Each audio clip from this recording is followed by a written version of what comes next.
Welcome back to BCN news. ప్రభుత్వ ఉద్యోగుల సంక్షేమానికి కూటమి ప్రభుత్వం కట్టుబడి ఉందని మంత్రి కొల్లు రవీంద్ర అన్నారు. విధి నిర్వహణలో ప్రాణాలు కోల్పోయిన ఎక్సైజ్ సిబ్బంది కుటుంబ సభ్యుల ప్రభుత్వం తరపున మంత్రి పరిహార చెక్కులు అందించారు. విశాఖ ఎక్సైజ్ సూపరింటెండెంట్ కార్యాలయంలో నిర్వహించిన కార్యక్రమంలో మాట్లాడుతూ ఉద్యోగుల సమస్యల పరిష్కారంలో ప్రభుత్వం చిత్తశుద్ధితో పనిచేస్తుందని, విధి నిర్వహణలో ప్రాణాలు కోల్పోయిన ఉద్యోగుల కుటుంబాలను ప్రభుత్వం ఆదుకుంటుందని స్పష్టం చేశారు. ఎందుకంటే లాస్ట్ గవర్నమెంట్లో ఉద్యోగస్తులు చాలా ఇబ్బందులు పడ్డారు. ఆ రోజున మొట్టమొదట రాష్ట్రంలో గళమెత్తి బయటకు వచ్చింది కూడా ఉద్యోగస్తులే. ప్రధానంగా ఆ రోజున ఎక్సైజ్ డిపార్ట్మెంట్నే రెండు ముక్కలు చేశారు. చాలా ఇబ్బందులు పడ్డారు, చాలా కష్టాలు పడ్డారు. మరి అటువంటిది కూటమి ప్రభుత్వం వచ్చిన తర్వాత అటు డిపార్ట్మెంట్ని ఒకటి చేయటమే కాకుండా వారి సంక్షేమం కోసం కూడా ఈరోజు నిరంతరం ఈ ప్రభుత్వం కట్టుబడి ఉంది. అందుకని ఈరోజు ఈ ప్రాంతంలో జరిగినటువంటి కొన్ని బాధాకరమైనటువంటి విషయాల్లో ఒక యాక్సిడెంట్లో పెద్దాపురంలో ఒక ఆయన, అలాగే ఇక్కడ విశాఖపట్నంలో ఒక ఆయన, ఇద్దరు యాక్సిడెంట్లో చనిపోవడం జరిగింది. వారి కుటుంబాలకి మేము అండగా ఉండామనే దానికోసం ఇక్కడ రావడం జరిగింది. మరి ఈ సందర్భంలో పార్లమెంట్ సభ్యులు భరత్ గారు, అలాగే గౌరవ శాసనసభ్యులు వెల్లపూడి రామకృష్ణ గారు, కమిషనర్ గారు శ్రీధర్ గారు, అలాగే ఎన్ఫోర్స్మెంట్ డైరెక్టర్ రాహుల్ దేవ్ శర్మ గారు, అలాగే ఎక్సైజ్ డిపార్ట్మెంట్ సిబ్బంది అందరూ కూడా కలిసి ఈరోజు ఇక్కడ వారికి ఎంవివి సత్యనారాయణ అని చెప్పి ఏఏవి సత్యనారాయణ ఆయన యాక్సిడెంట్లో చనిపోవడం జరిగింది. వెంటనే ఆ కుటుంబానికి 1 కోటి రూపాయలు, మరి ఏదైతే ఇన్సూరెన్స్ ఉందో ఇన్సూరెన్స్ 1 కోటి రూపాయలు ప్లస్ 10 లక్షలు కలిపి 1,10,00,000 ఆ కుటుంబానికి అందించడం జరుగుతూ ఉంది. అలాగే ఇంకా ఎస్బీఐ ఇన్సూరెన్స్ ఒకటి రావాల్సి ఉంది, అది కూడా ఇవ్వడం జరుగుతుంది. అట్లాగే ఎల్ సింహాచలం హెడ్ కానిస్టేబుల్గా సీతమ్మదారిలో పనిచేస్తూ ఉన్నారు. విశాఖపట్నానికి సంబంధించినటువంటి వ్యక్తి. ఆయన కూడా విధి నిర్వహణలో యాక్సిడెంట్లో చనిపోవడం జరిగింది. వారికి మరి హెడ్ కానిస్టేబుల్ అలాగే ఎక్సైజ్ డిపార్ట్మెంట్ సంబంధించినటువంటి ఎంప్లాయీస్ అందరూ కలిసి 23 లక్షల రూపాయలు వాళ్ళు కలెక్ట్ చేసి ఆ కుటుంబానికి ఇస్తాం. చాలా అభినందనీయం. ఆ అసోసియేషన్ అందరూ కూడా మనస్ఫూర్తిగా అభినందన తెలియజేస్తాము. అట్లాగే డిపార్ట్మెంట్ నుంచి కూడా ఒక 10 లక్షల రూపాయలు డిపార్ట్మెంట్ నుంచి కూడా ఇస్తున్నాం. మరొక 1,10,00,000 వారికి ఇన్సూరెన్స్ నుంచి కూడా వచ్చేదానికి అవకాశం ఉంది స్టేట్ బ్యాంక్ ఆఫ్ ఇండియా వాళ్ళ నుంచి. బీచ్ షాక్స్ విషయంలో ప్రజాభిప్రాయానికి అనుగుణంగా ప్రభుత్వం ముందుకు సాగుతుందని విశాఖ ఎంపీ భరత్ స్పష్టం చేశారు. విశాఖలో మీడియాతో మాట్లాడుతూ 2 బీచ్ షాక్స్ను అభివృద్ధి చేసే దిశగా చర్యలు తీసుకుంటున్నామని, దీంట్లో ఎలాంటి అపోహలు అవసరం లేదని, విశాఖ అభివృద్ధికి ప్రభుత్వం తగిన చర్య తీసుకుంటుందన్నారు. అభివృద్ధి జరిగేటప్పుడు ఎత్తు పల్లాలు సహజమన్నారు. భోగపురం ఎయిర్పోర్టుపై స్పందించిన భవిష్యత్తులో భోగపురం ఎయిర్పోర్టుకు అంతర్జాతీయ గుర్తింపు లభిస్తుందన్నారు. మనకి ఆల్కహాల్ రెవెన్యూ ఎంత ఉందో తెలుసా అండి? 2024లో వైసీపీ గవర్నమెంట్ ఓడిపోయినప్పుడు వాళ్ళ మంత్లీ రెవెన్యూ ఎంతో తెలుసా?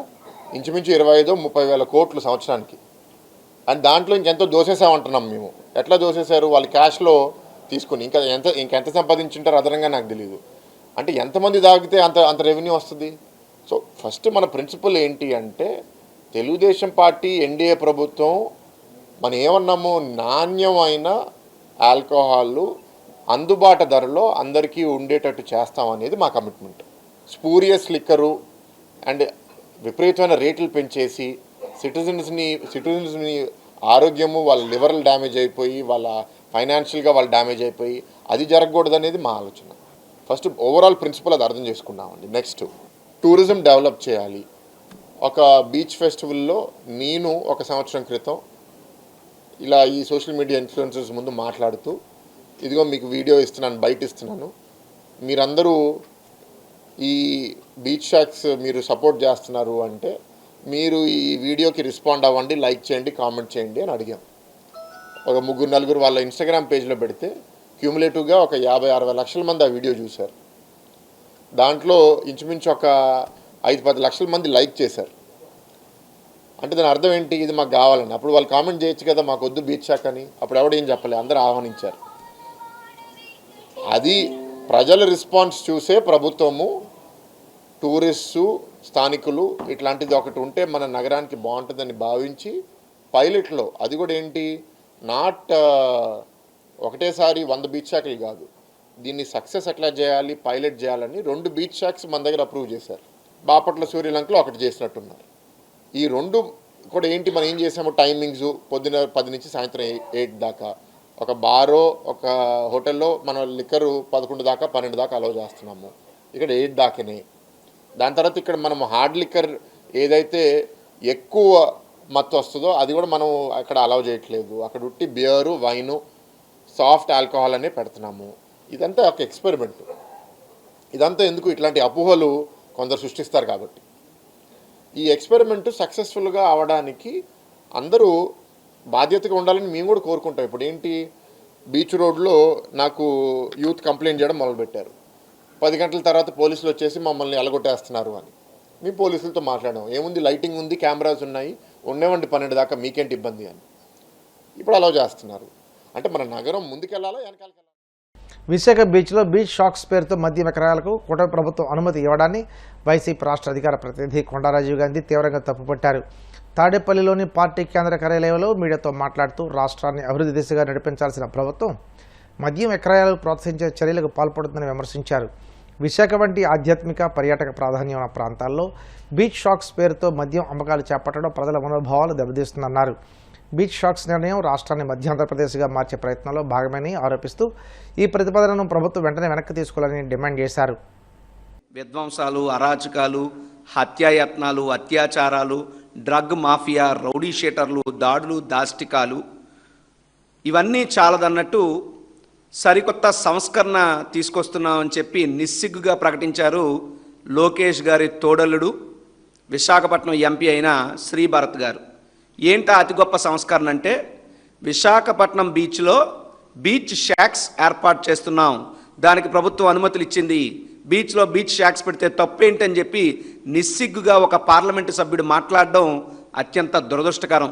ఈ బీచ్ షాక్స్ అంటే ఏమనుకున్నారు అంటే, ప్రజలకు చెప్తా ఉన్నా, అసలు బీచ్ షాక్స్ అంటే ఏంటంటే, బీచ్ దారి పొడవునా కూడా గుడిసెల్లాంటివి వేసి అందులోని మద్యం అమ్మకాలను బహిరంగంగా అమ్మడమే ఈ బీచ్ షాక్స్ యొక్క ముఖ్య ఉద్దేశం. ఇది శ్రీభరత్ గారు ప్రకటన చేశారు.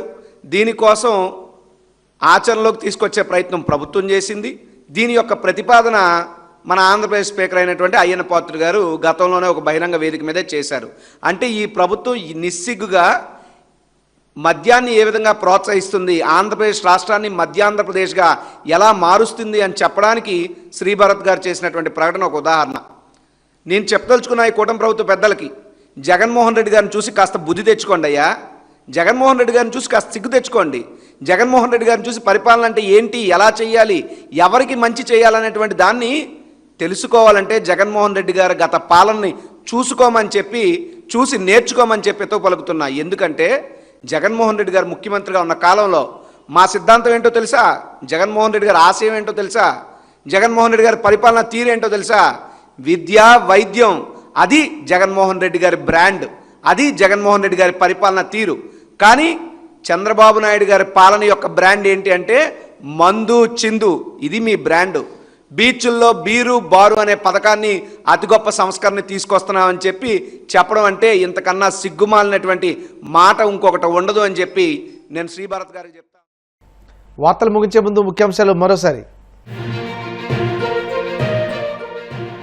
భీమవరంలో కూటమి ప్రభుత్వం 2 ఏళ్ల నమ్మకం, అభివృద్ధి సంక్షేమం సభ, పేదల ఆర్థిక ప్రగతికి ప్రభుత్వం బాటలు వేసిందన్న కేంద్ర మంత్రి Srinivas Varma, MLA Anjibabu.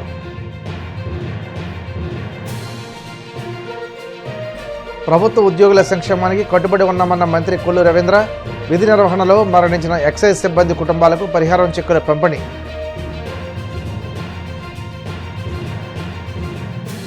Beach shocks విషయంలో ప్రజాభిప్రాయానికి అనుగుణంగా ప్రభుత్వం ముందుకు సాగుతుంది, ఎలాంటి అపోహలు అవసరం లేదని ఎంపీ భరత్ స్పష్టం.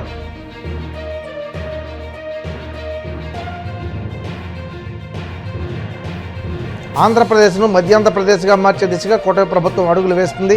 వైసీపీ రాష్ట్ర అధికార ప్రతినిధి కొండా రాజీవ్ గాంధీ విమర్శ. ఈ వార్తలు ఇంతటితో సమాప్తం. మరిన్ని వార్తల కోసం BCN digital YouTube channel, Facebook page follow అవ్వండి. అప్డేట్ వార్తల కోసం ప్లీజ్ సబ్స్క్రైబ్.